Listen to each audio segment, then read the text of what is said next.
Americans consume more opioids than any other country in the world, and it is the root of a national emergency now causing approximately 142 deaths a day in the United States. That is the finding of a new report from the Federal Commission on Combating Drug Addiction and the Opioid Crisis. This commission was established by President Trump's March 29th executive order, and it made several recommendations for the president aiming to slow the overdose rate and treat the addiction crisis. Joining me now, former Democratic Congressman Patrick Kennedy, who is a member of that commission. Great to have you here. I appreciate you being here on this Sunday. This draft report that you issued Monday recommends that Trump declare a national emergency under either the Public Health Service Act or what's called the Stafford Act. This is what the coroner in Ohio's Montgomery County told me, said what was happening and what he wanted to see when I was there earlier this year. Take a look. If you could extrapolate from the numbers that you see here in Montgomery County, how many people across Ohio are going to be killed by fentanyl this year? For our system, we cover about a fifth of the state of Ohio, and we're estimating about 2,000 overdoses this year. If that continues, so that's about 10,000 for the state or more. How is that not a mass casualty event? That is multiples of 9/11. Oh, it is a mass casualty event. This is no different than some kind of mass casualty event in any other form. It's just a medical event. A medical emergency. I believe so. It needs to be recognized that way to bring some federal assets to help us. So, Congressman, what I heard on the ground there in Montgomery County, which local officials say is the epicenter of the crisis, is what you have called for in the report, a national emergency. What would that do? Is this all about resources?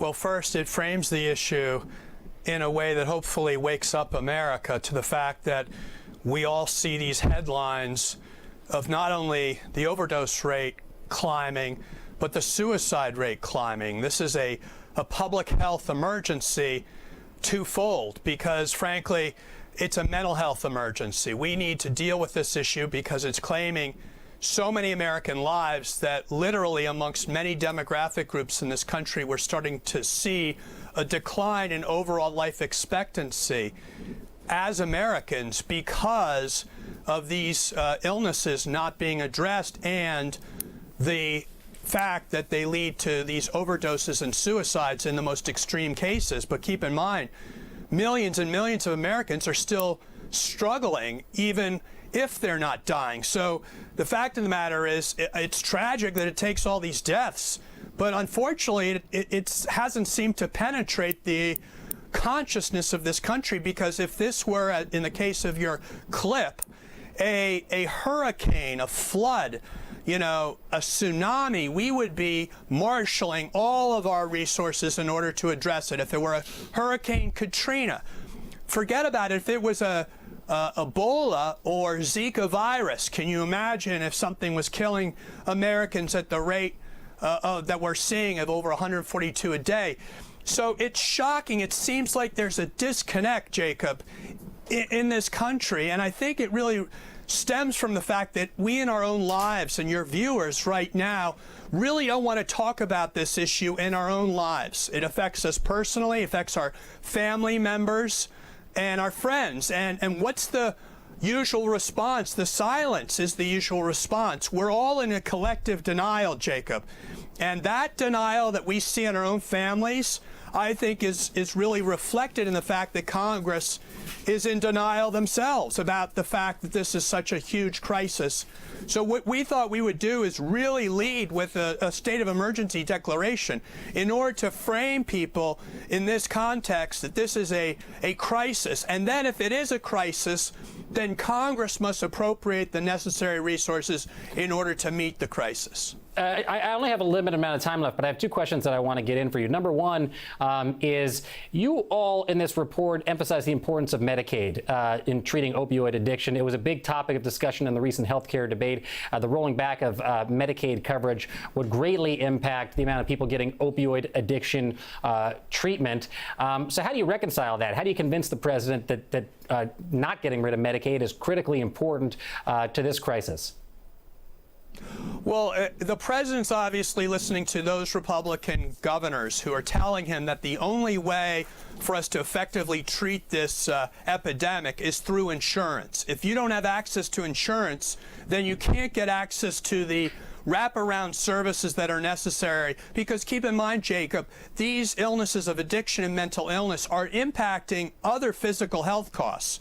You know, they're impacting diabetes, cardiovascular disease, even other illnesses like cancer and so forth are complicated. In other words, the costs are skyrocketing in the rest of the physical health system because of the impact of these illnesses not being treated. So the point is, if we go to the Republican block grant, we're not going to be able to provide the consistency of care that is our only chance of really breaking someone's cycle of addiction, like we would try to break any other chronic illness from continuing to pathologize. That's what we need to do. And the only way to do it, Jacob, is through insurance. And that's why Medicaid is so important.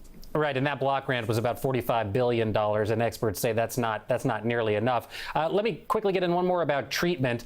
Some studies have shown that medical marijuana could aid the crisis. UC San Diego published this in April. They said it appeared in the journal Drug and Alcohol Dependence. They found that just legalizing medical marijuana correlated with a 23% drop in hospitalizations related to the opioid abuse or overdose. The commission's report, however, makes no mention of medical marijuana. I know that you personally opposed the legalization efforts. There were 7,800 comments that went ignored ultimately in this report on the online website and the other comments that were submitted to the commission. How come?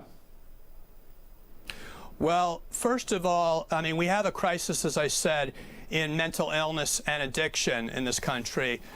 We love our addictions in America. I just don't think adding more gasoline to the fire by adding a new addictive substance. We're talking right now about having prescription drug monitoring programs, which is a way of curtailing the prescribing of things like Purdue Pharma's OxyContin.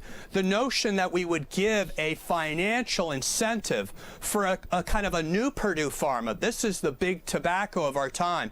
Big marijuana will now have a financial incentive of marketing to people, which is the same problem we saw that got us into this crisis on the opioid crisis. So I don't think we should go down that road again and replicate what we had happen to us with overprescribing of OxyContin and other opiates happen to us now with the over access and commercialization of marijuana. It just doesn't seem to me that it is a logical or sensible solution.